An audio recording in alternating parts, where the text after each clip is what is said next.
a freak about goals. I think goals are fantastically wonderful, awesome things that we all need to have.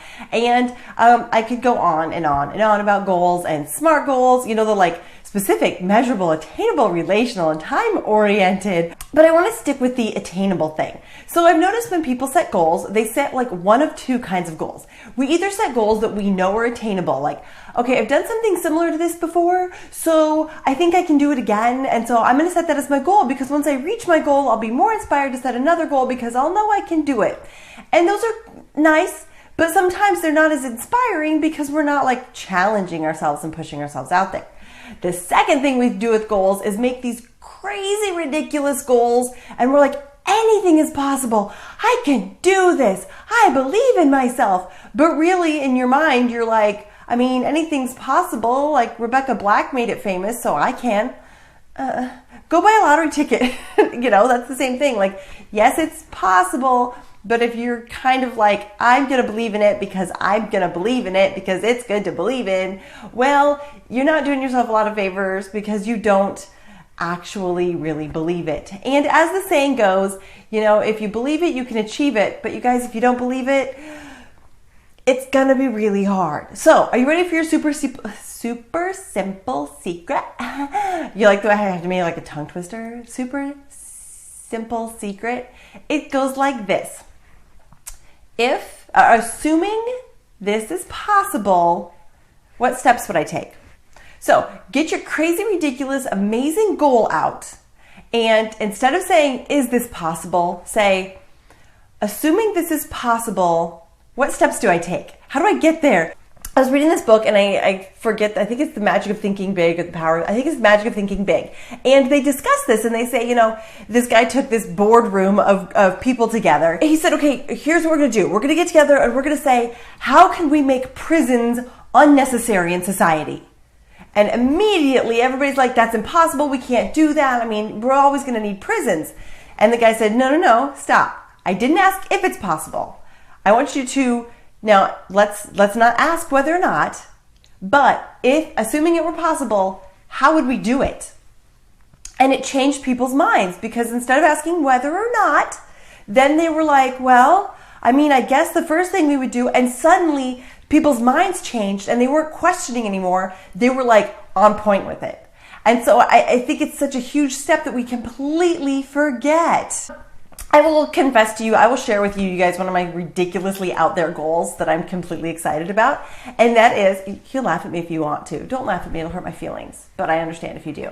So one of my goals is to have, I want to be the first motivational speaker to have a best-selling album on iTunes.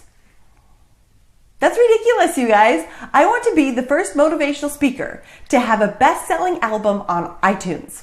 So we can start in the first realm of like, is that possible? Anything's possible. I mean, it's ridiculous. Let's think about it. I mean, first of all, I've never actually spoken as a motivational speaker. This is as close as I get on my little Facebook page.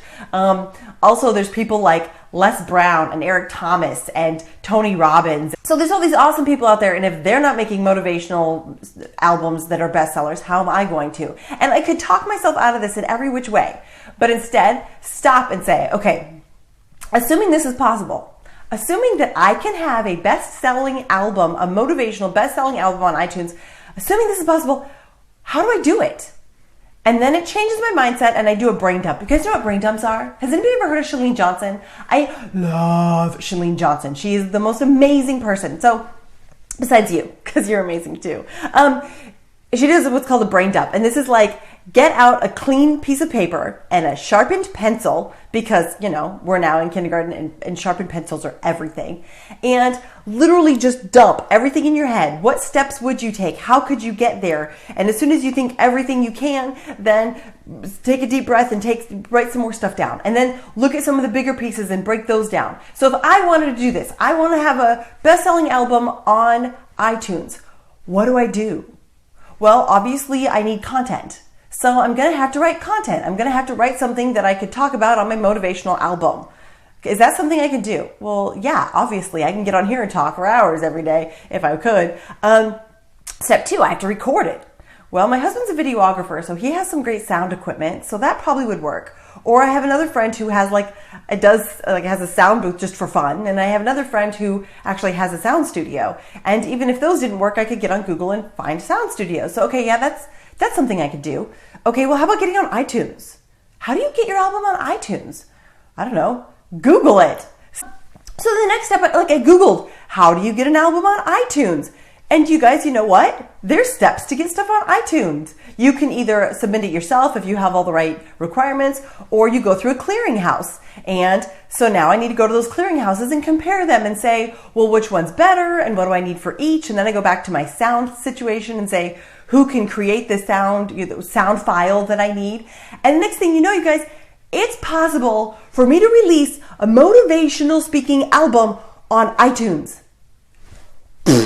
Now, does that make it a bestseller? Not yet, but that's my first album and it would be there. And maybe if I'm on here and I beg you guys, then 10 of you would download it and I will have my first sales on iTunes and I am on my way. And then I do this another time and another time, and 10 albums from now, who knows? But now I'm not questioning, is this possible? Now I'm like, holy cow, it is achievable. It is totally doable. And then I get to the point where, okay, I'm not questioning it anymore. Now there's a lot of work. There's no doubt about it. There's a lot of work, but now I can look at it and go, am I ready to do all this work? Am I motivated by it? When I see all the work ahead of me, did I pick a goal that I am fired up about and I am ready to do this work and I can't wait to figure out more steps and get there? Or do I look at it and go, okay, now I know it's achievable, but dang, that's work I don't want to do. And I can pick my next goal. So there is your super simple secret to attacking a ridiculous goal. Stop asking whether or not it's possible and start assuming it is.